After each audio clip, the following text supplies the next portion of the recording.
Welcome to this month's or last month's update video, where I go over all the movies I saw over the last month, which was June. And I saw a lot of movies in June. There's a bunch that I saw over the last month that I've already talked about on the channel, like Sicario 2 or The Incredibles 2, so I won't talk about them in this video because I've already gone into elaborate, detailed explanations about what I liked and what I didn't like in my actual reviews. So this video will just be me talking about all the other movies that I saw over the course of the last month and giving you a small but concise review of all of those movies. So first off, I saw Action Point with Johnny Knoxville, and it was atrocious. It's basically an hour-and-a-half fail video. There weren't so many rules.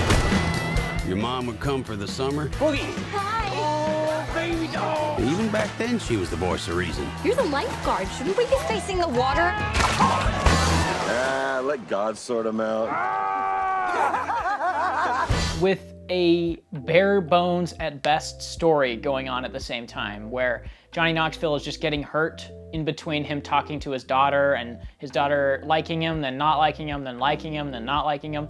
It's a very convoluted movie with an incredibly cliche story, and the fail stuff, which is like the normal thing that he does, just getting hurt, is not that great here. Like, the stunts he performs are very intense, I would say. They're really dangerous. He apparently got hurt more on the set of this movie than he ever has in any movie.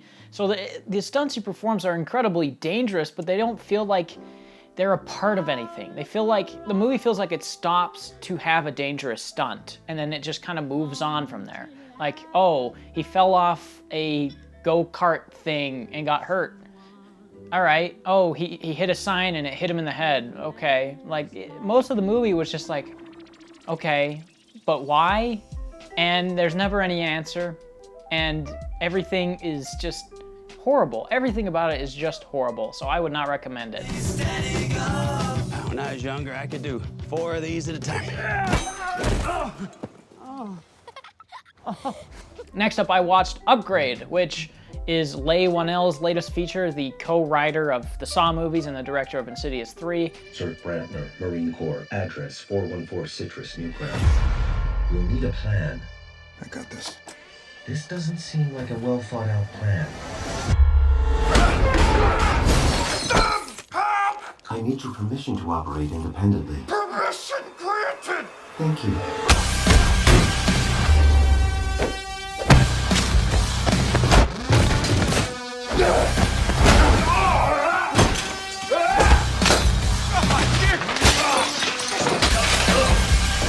Stay down, man. Spam, he's got a knife! I see that. We have a knife too. And I really liked Upgrade. I think that it's still horribly flawed. I think there's a lot about it that's kind of dumb and doesn't make much sense. Some of the performances could have been a little bit better, and some of the dialogue is really corny and cheesy. But overall, I really enjoyed Upgrade. This is one movie that you can just sit down and have a blast watching. Like, it takes a little bit to get into like the great part of this movie, which is when the main character gets a thing in his neck that kind of controls his limbs. When that happens, the movie goes from like a 5 or a 6 out of 10 movie up to like a 7 or an 8. Like, it dramatically improves, and it's just great. It's just a blast. It is exactly what I want out of a summer blockbuster movie, even though this wasn't a blockbuster. It's just exactly what I've always wanted, or what I always want. It's just a fun, entertaining, well-shot movie with a great concept that it expounds on and plays around with. And so for that reason, I think it's fun. I think it's really entertaining. It's not a masterpiece. It's not one of the best movies of the year, but it's just a lot of fun. So check it out. You didn't know that I'm a ninja. While I am state of the art, I am not a ninja. Next up, I saw Yellow Birds, or The Yellow Birds, starring Alden Ehrenreich, and it's like this Iraqi war movie or Afghanistan war movie about 2 guys that go into war, and then one doesn't come home and no one knows where he went except for the main character, but he won't say it, and he's having horrible PTSD, and that's the movie. You said you wanted to hear it from me first. Here I am.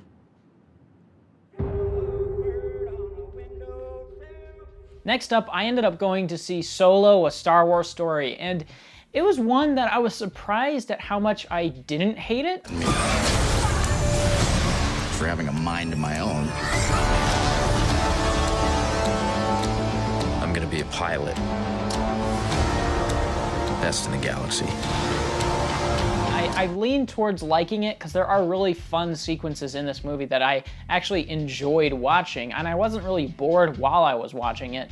And I liked Alden Ehrenreich and Donald Glover. I think they were both great, and I liked Woody Harrelson. I liked all the performances, but the thing that kind of holds this movie down is that it seems like it's constantly trying too hard, where it's like, we're really funny, but it's not, and it's like, we're really like seedy, but it's not.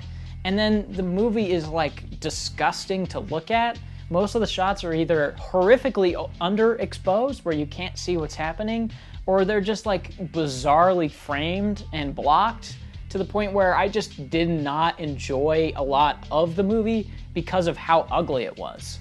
So overall, while I enjoyed it, I don't know if I ever want to see it again, because I know that there are so many scenes in this movie that I just was disgusted looking at. Like there could be an amazing movie in there, but I just couldn't get past the fact that the movie was so horribly shot and horribly post-processed that it's so ugly. It was so ugly.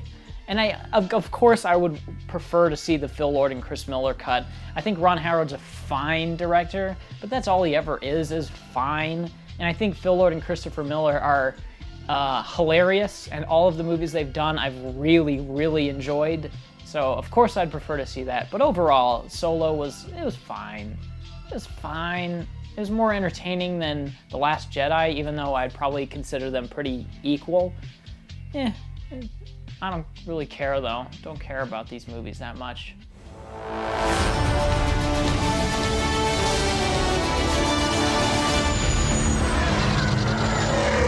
Get ready. Thought we were in trouble there for a second, but it's fine. We're fine.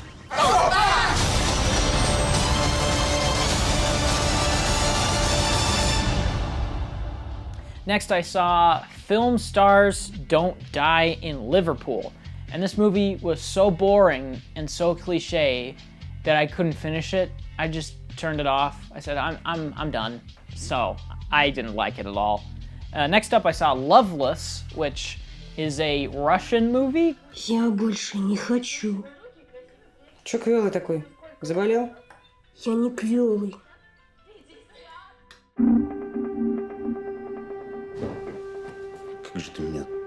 Как же ты меня достал. And it was great. Loveless was awesome. There's a lot in it that is just incredible. There's some things that don't quite work for me. There's some things that I didn't really care about, but overall, like, the characters weren't that great. They were kind of just flat, but overall the performances were really great. The themes and the commentary in the movie about Russia and about like the culture around the world today was really intriguing. It was really well done. The cinematography and direction is gorgeous. The soundtrack is amazing, and it's just really engaging from start to finish because you want to figure out what happens by the end, because there's this family whose son runs away from them because he overhears them yelling at each other wanting a divorce. So the kid runs away, and then you think that it's kind of about them finding him or about the kid, but it actually is more about the two parents and their lives off to the side of like their little family, and how that they want a divorce and they're dating other people and all this other thing. And it's about their life, and it's about the society in Russia specifically, and everything comes across super well. So definitely check Loveless out if you're okay with foreign films, even though I don't know why you wouldn't be. It's excellent. It's really great.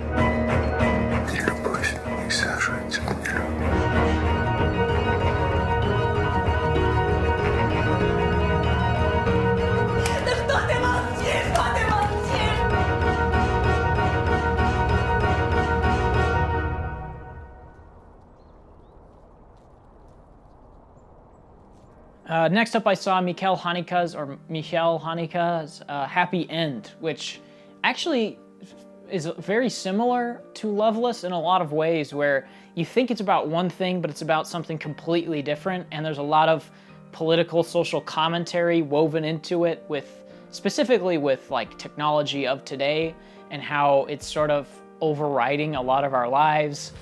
Je suis prête. Est-ce que tu veux t'asseoir un peu avec nous? Non, merci.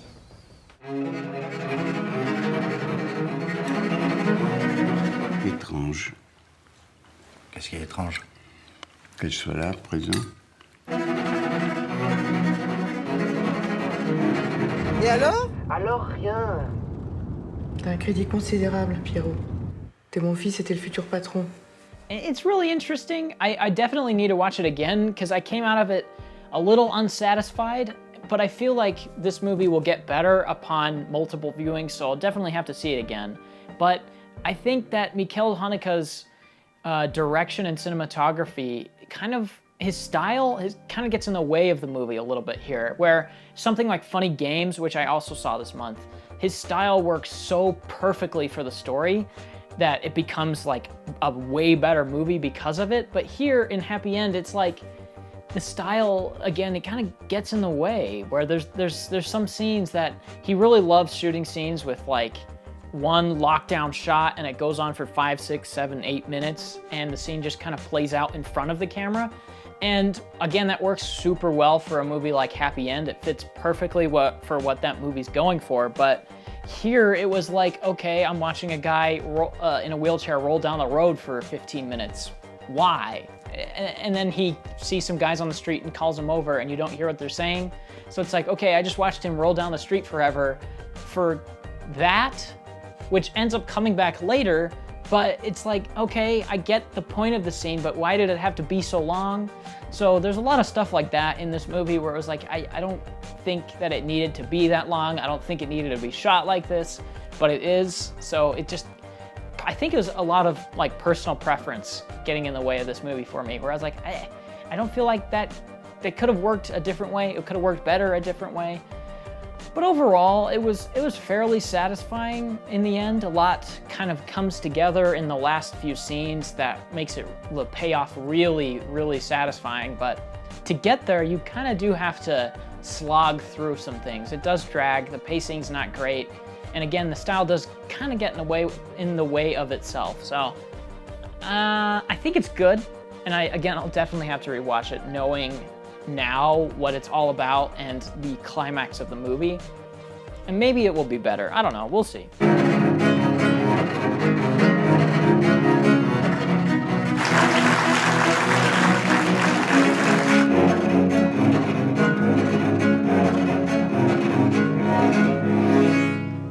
So next up, I saw Funny Games, which is from Michael Haneke, and it's amazing. Funny Games may be the best movie I've seen this year, and it was from like 2008. There's someone here. Hello? Sorry to disturb you. I'm staying next door. Please, come in. Wow, that's a really great set of clubs. Mr. Farber. What? You want to call someone? It's just incredible. I loved every minute of this movie. It effortlessly parodies like the home invasion movies. It breaks the fourth wall in an incredibly unique and perfect way for the story. The intruders in the house are super intimidating, although they're incredibly polite, which is another way the movie parodies intruder movies. The family is all really interesting characters with really interesting dialogue. Everyone has interesting things to do. Everyone does really compelling things. The movie's incredibly engrossing. The performances are all excellent. The dialogue is excellent. The music, even though there's like 2, maybe 3 songs, is perfection for what it uses it for. And for a movie that's parodying these like home invasion movies, it's so messed up to where there was a lot of scenes that I was just like cringing, where I was like, that is horrifying. There's some scenes that are legitimately horrifying in this movie, even though it's essentially a parody. So it's great. Check it out if you haven't.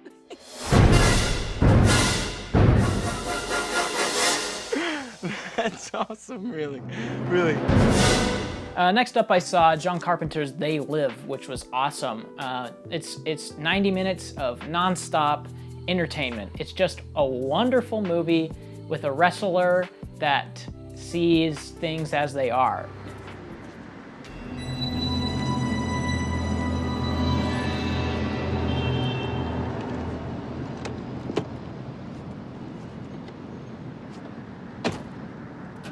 Hey, buddy. You gonna pay for that or what? The wrestler is the main character and he sees the world as it really is. He puts on these little glasses and like ads for like swimwear say, go from a swimwear to when he puts on the glasses it says like marry and reproduce. And then there's signs that say obey, do not have original thought, conform. And he tries to wake other people up to it and kill the aliens that have overtaken the planet, which are like the elite of the elite. Most of the people that are high up in society are these aliens that are trying to take over society. And it's great. It's super entertaining. It's shockingly well shot for how old it is. It's kind of beautiful in a lot of ways. And it's just a blast. It's like Upgrade. It's a blast from start to finish with some really interesting, well-executed political commentary. It's fun. Definitely check it out. Our ideal of vision. Excuse me. Just survive.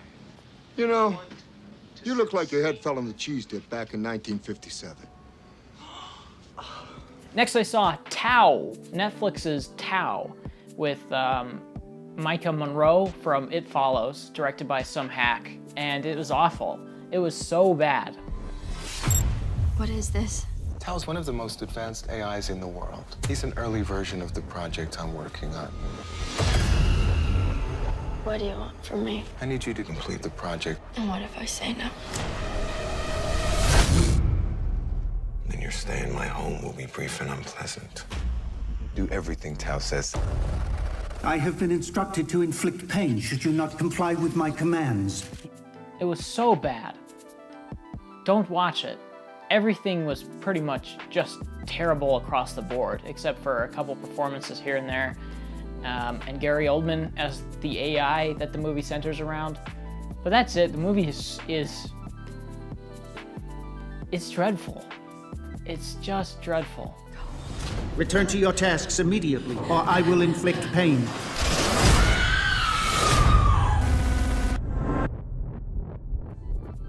And last, but certainly not least, this is a movie that I've been looking forward to since 2016 when I heard about it. And it came to literally one theater in my state, and I couldn't get to see it. So I was like, yeah, you know, it's fine. I'll catch it when it hits Blu-ray. And then it didn't hit Blu-ray, and it still hasn't hit Blu-ray. But I finally was able to watch The Voyage of Time, or A Voyage of Time, Life's Journey, Terrence Malick's documentary about life as we know it. And it didn't live up to the hype for me.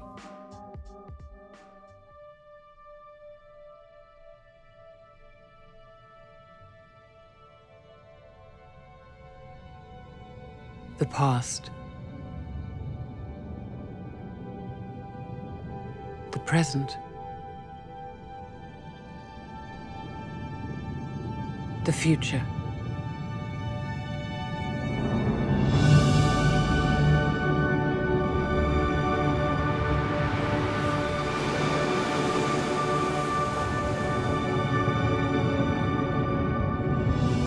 A journey from the birth of the stars through the origin of humanity. Mainly because I've been waiting for it for so long. I've been anticipating watching this movie again since 2016. So I don't think any movie could realistically live up to that hype, but I still enjoyed it. It's not for pretty much anybody.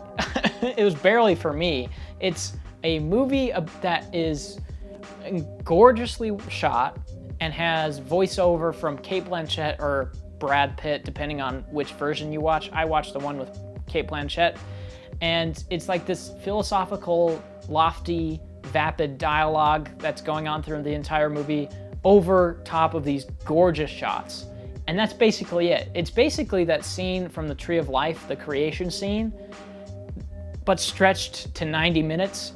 So while I love the look of the movie, I love the like the soundtrack that plays over top of the movie. I love how Terrence Malick constructed everything in a very visual way.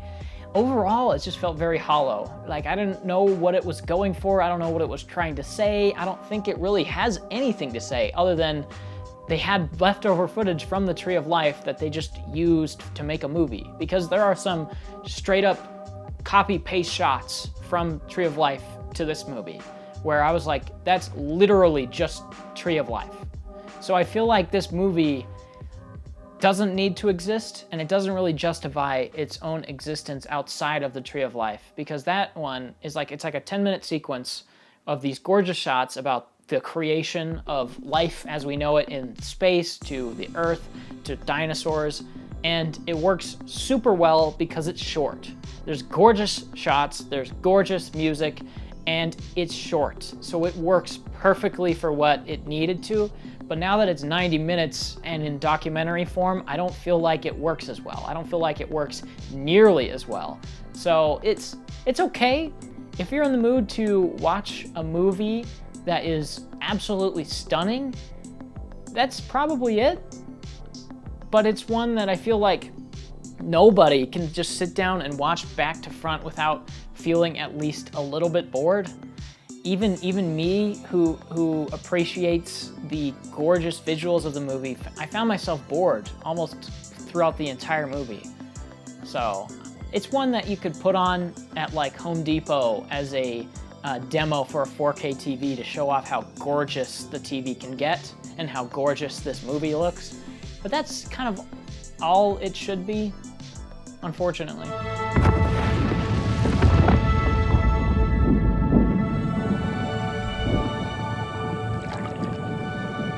After all those eons, what does it mean to be us? Voyage of Time, life's journey. So that's it. That was my month of June wrap up. It was a long one. I told you I watched a ton of movies, so. But that's it. I'll see you in the next video, whatever it may be. So